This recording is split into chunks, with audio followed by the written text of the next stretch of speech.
Bueno, durante 67 años, entre 1916 y 1983, Cartagena de Indias albergó uno de los principales medios de comunicación de la costa y del país, el Diario de la Costa, un periódico fundado el 1 de diciembre de 1916 por Gabriel Eduardo Obirne y Jerónimo Martínez Aicardi.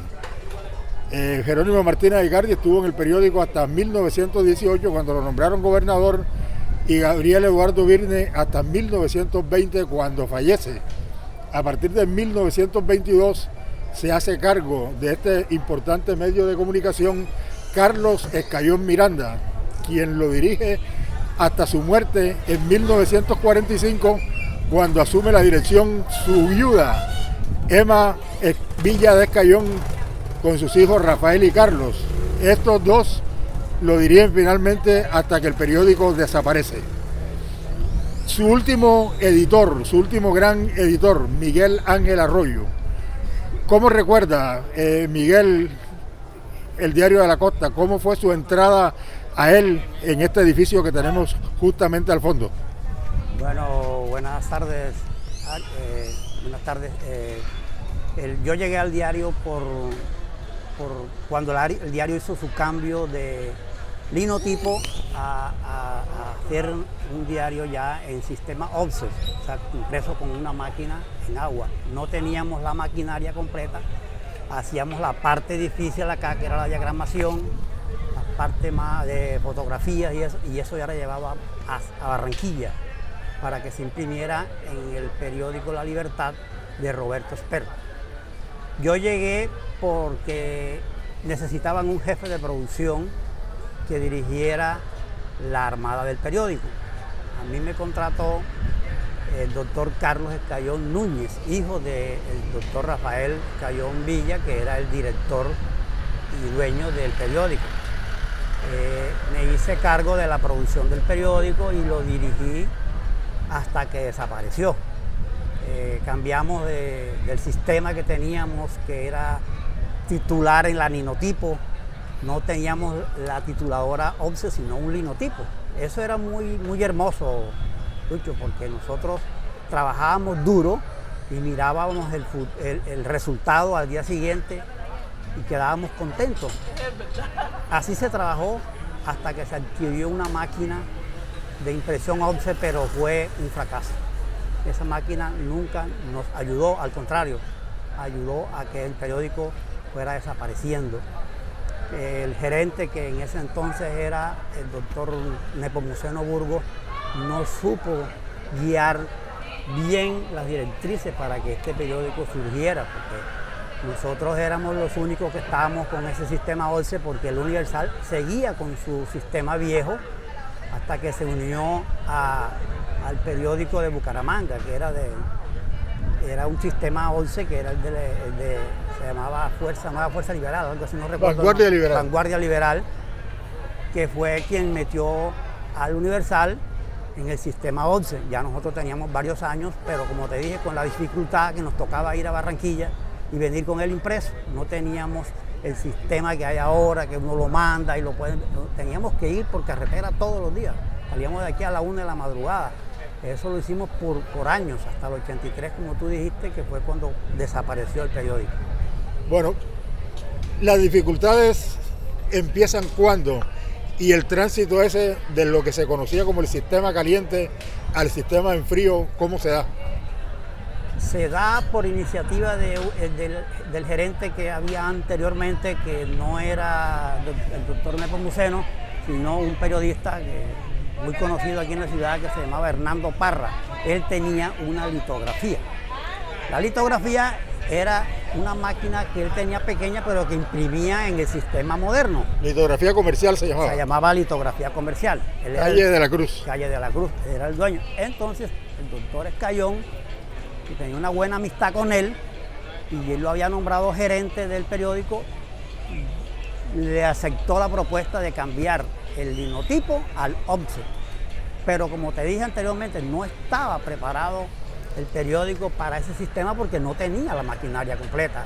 Teníamos Incluso, como te dije, titulábamos en un linotipo que lo manejaba un señor apellido Ferrer. Esa gente eran unos bárbaros, porque eso era en caliente y eso era en plomo. Y nosotros con esa tituladora sacábamos los titulares del periódico, pero el sistema otro sí era 11, sí lo hacíamos con las Composer. Teníamos varias operadoras que se transcribían los textos, se hacían las correcciones de prueba, armábamos el periódico en unas mesas, todo era manual, no había nada, computadores, no existía nada. Y después de que hacíamos ese proceso, teníamos que sacar los negativos para armar los negativos, que eran los que enviábamos a Barranquilla, ya con las fotografías montadas, porque los fotógrafos también tenían que tomar las fotos y traerlas al laboratorio, procesarlas. No existía eso que existe ahora, que agiliza esa producción. Bueno, ¿cómo era un día en Diario de la Costa? Era un día muy agitado, era muy difícil, porque nos tocaba lidiar con algo que eran los columnistas. Eran muy impuntuales. Como tú comprenderás, con el sistema que nosotros utilizábamos a medias, que no teníamos todo, exigíamos horarios para recibir las columnas, para no llegar tarde a Barranquilla, porque si llegábamos tarde a Barranquilla nos dejaban para última hora. Entonces habían periodistas o columnistas que se demoraban mucho, porque el periódico tenía varias secciones, tenía la sección social, la sección de sucesos, y tenían las farándulas que la manejaba Plas, no sé si recuerdas a Edgar García Ochoa, que era el que más se demoraba. Y el tal Crispín, Ricardo Domínguez Sarcar. Ese era una maravilla, ¿viste? Y la sección de deporte que la manejaba Raúl Román. Zabalza, sí. Ese señor sí era muy serio, muy puntualito, pero el resto sí nos tocaba manejar, sobre todo la página social, Luchi del Portillo, Josefina Pretel de Ursola. Esas mujeres Adelina Cobo, ella era columnista del periódico y se demoraba mucho con los textos y nos tocaba a veces correr. Lo demás sí se manejaba, pues lo manejaba el jefe de redacción, que en ese entonces era Manuel Peralta Pérez, y él se encargaba de organizar la página internacional, las páginas nacionales, las locales, etcétera, etcétera, etcétera. Bueno, otros nombres de periodistas, otros nombres de columnistas, otros nombres de personajes en esa etapa final de Diario de la Costa. Bueno, columnista estaba a Mauri Muñoz, que tenía una página. El Picúa. Tenía una página que él trabajaba, no salía todo el día, él trabajaba primero la parte publicitaria y después publicaba. Estaba Edgar García. Fin de semana era un magazine. Es un magazine, sí. Que empezó a sacar con el hijo del propietario, Carlos Escayón Núñez. Carlos Escayón Núñez, que estuvo con nosotros un tiempo, después se fue para Estados Unidos. Gran tipo, un tipazo, yo lo aprecié mucho. Y estaba Álvaro Anaya, que trabajaba a la par con Mañe. Estaba uno que le decían, se llamaba Lucho, que le decían el Pinguilla, pequeñito, Lucho, se me va el apellido. Luis de Ávila Rodríguez. En Ñapita. Manejaban Suceso junto con Pablo J, que ya había salido. Caballero. Sí, tiene una anécdota muy bonita con el doctor Escayón, que le llamó un día y me dijo: Miguel Ángel, ven acá, acompáñame, que voy a hablar con Pablo J. Mira, por favor, que no haya un quemado más en la página de Sucesos, porque él siempre se inventaba las quemaduras cuando no tenía noticias, él se inventaba algo, pero el doctor lo descubrió.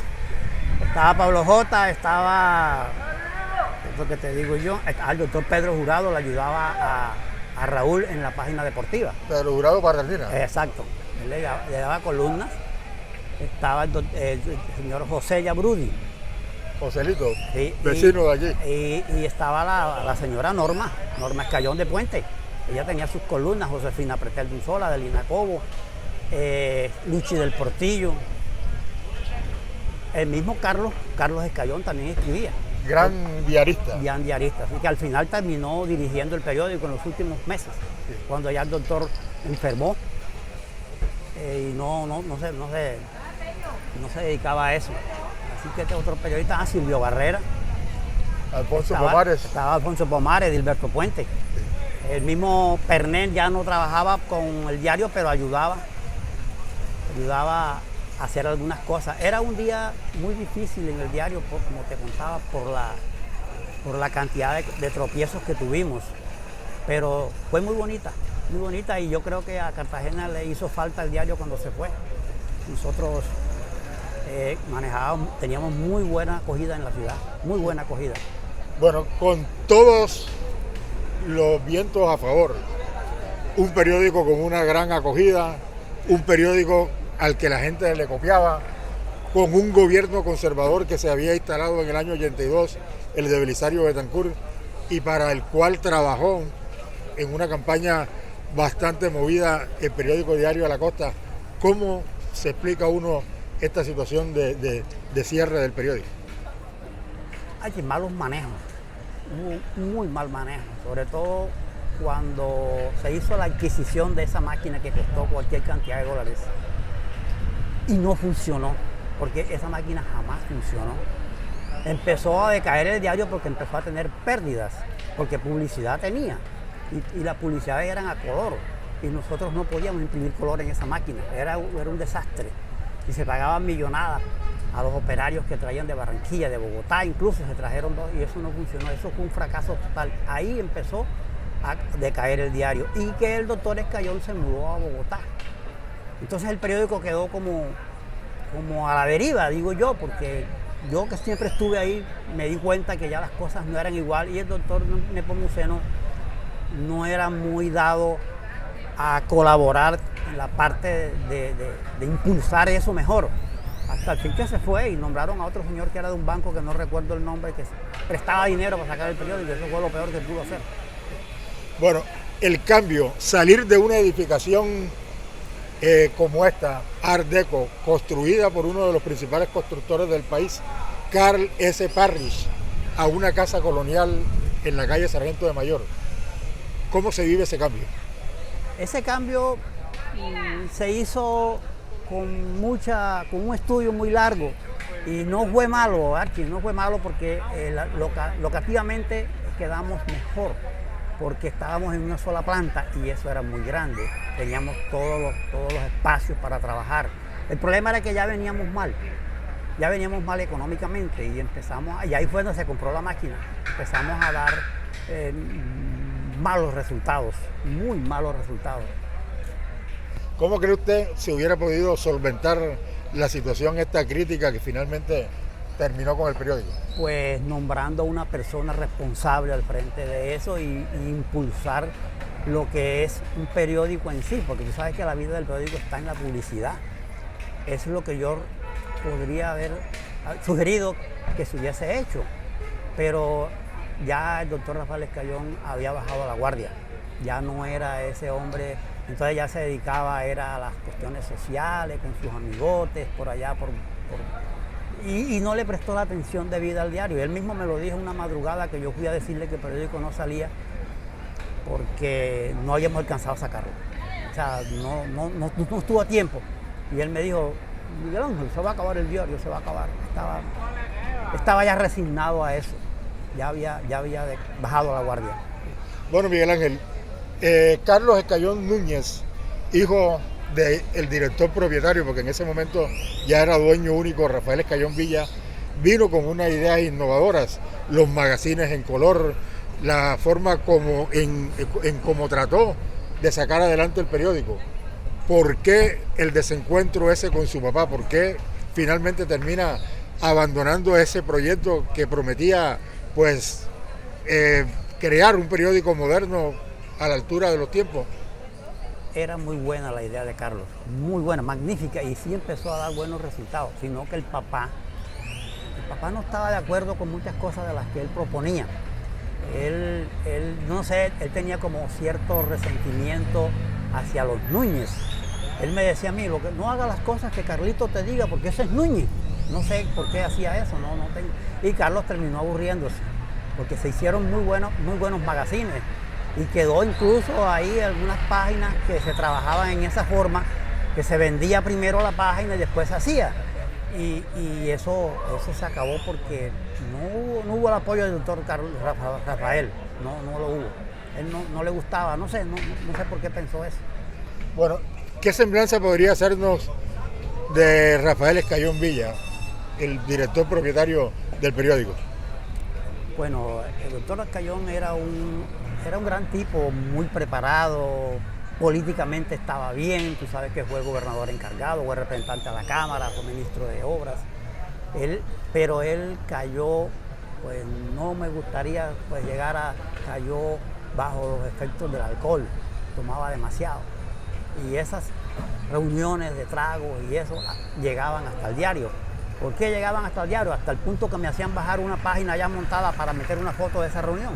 Eso no tenía lógica, eso estaba fuera de todo control. Entonces él, aparte de todas sus virtudes, eso lo enterró, lo llevó a su final y hasta a perder la vida, porque él ya no era el mismo que yo conocí cuando entré al periódico. Era un hombre más abierto, más entregado a su periódico, y políticamente estaba bien relacionado. Yo me acuerdo cuando teníamos las reuniones con Pambelé, con esa gente, él apoyaba eso. Al final, con el mismo Marungo Saín Hati, que fue gobernador, nosotros estábamos bien en ese entonces. Y yo lo veo como un gran tipo, un tipazo, ¿verdad? Políticamente y socialmente, y era un hombre preparado.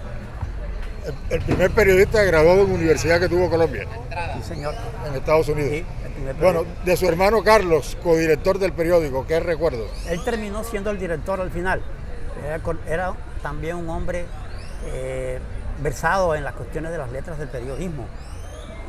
Pero no lo traté mucho, Archie, porque él llegaba y se veía más era con la secretaria y casi no llegaba atrás donde uno estaba.